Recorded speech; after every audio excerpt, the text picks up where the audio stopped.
Hey, my name is Pranav Gadhvi. I've been collecting sneakers and streetwear clothing for around 4 to 5 years. These are some of the pieces from my collection, and I've been buying from all around the world, mainly UK, US, and these are some of the cues to spot fakes.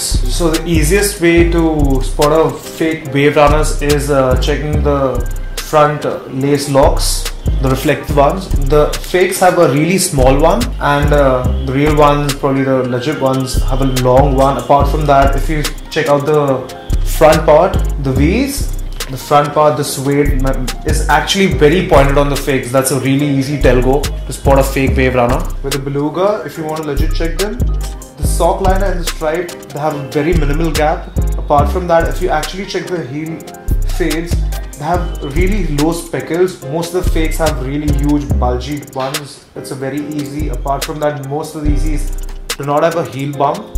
If you check that, the profound kimike ass on the fakes, you would hardly ever spot it.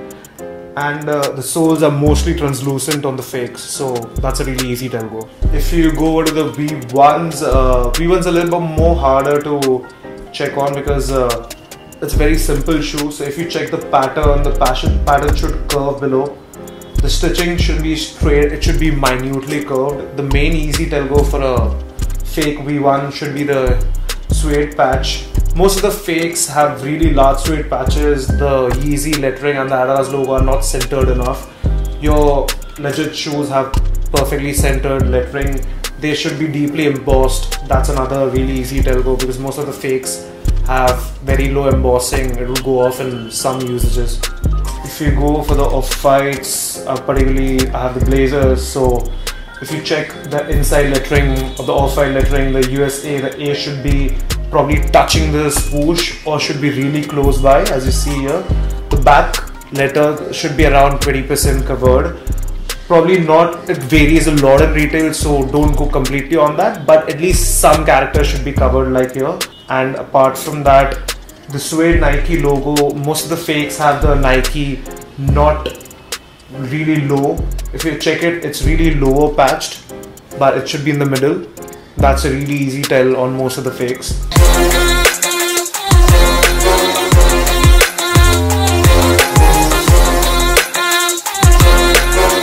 With the Seeing Things off-white collection, you check, most of them have a small arm patch on all the crew necks and hoodies. Apart from that, a really easy tell-go to find a fake on off-white is the number of bars. If you buy anything till M, a medium off-white, which is probably very oversized, you just have 6 bars. Anything above that, 7 bars. If you find around 8 or 5, less than that, or more than anything about 6 or 7, it's probably always a fake. If you go to the Gucci Coco Capitan collection, the easiest way to spot a fake is the stitching on the Gucci tag. The tag should be always stitched with a red thread, nothing else. Apart from anything from a red thread, it's always a fake. Apart from that, just for the Capitan collection, that's how much I know of. The collars, the sleeves, and at the bottom of the tee, there is a lot of distressing. There's 3 distressing each side, on the front and the back, if I'm not wrong. Yeah. Moving on to the biggest brand people are actually wanting to buy. So this is a Supreme crew neck, but there is a lot of similarities between this and the Supreme Bogos. Like if you check the neck tags, yeah, most of the fakes have overlapping neck tags. Here there is a clear gap between both of them. There's a huge gap actually. They should never be overlapping. If it's overlapping, it's 100% a fake. The Made in Canada tag where it ends should be exactly aligned with the Supreme, where the S ends and the whole Supreme is written. Other parts is the P should be oval, and most of the fakes, the one big thing is E is always floating a lot of times. The E should be aligned exactly with the whole Supreme thing, with a whole graphical line which these guys are going to actually show you. Apart from that, if you check photos online when you go on Grailed and stuff, this particular tag, it's always either big or small, but Supreme has nailed it down to one particular size for all sizes, so make sure you look at that. So these are just some of the cues I've picked up. Don't take my word entirely. I know the fakes are evolving day in, day out. They've probably gotten way better now. So just to avoid all the hassle, just go ahead and pick up all your stuff from Main Street or Home Court or VJ Cakes. Just get it from the trusted source. That would be the best advice. Cheers guys, bye. Yo, thank you guys so much for the incredible response to the last video and the new website. We just dropped our first stock. Like I said, every Friday we're going to be dropping small pieces of stock, just a bunch of things from the store that we'd like to release slowly and steadily. We just launched a raffle for the Off-White UNC Jordan. A raffle is basically like a lucky draw giveaway. We're selling 150 tickets for 1,000 rupees.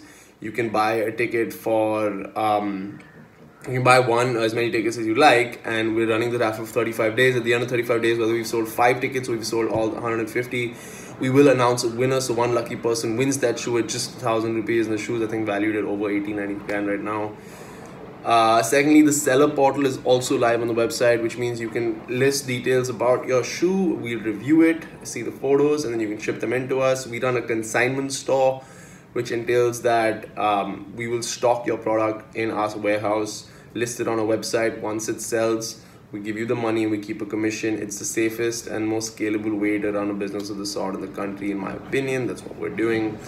But that's about it. Thank you so much for watching, and stay tuned. More videos next week.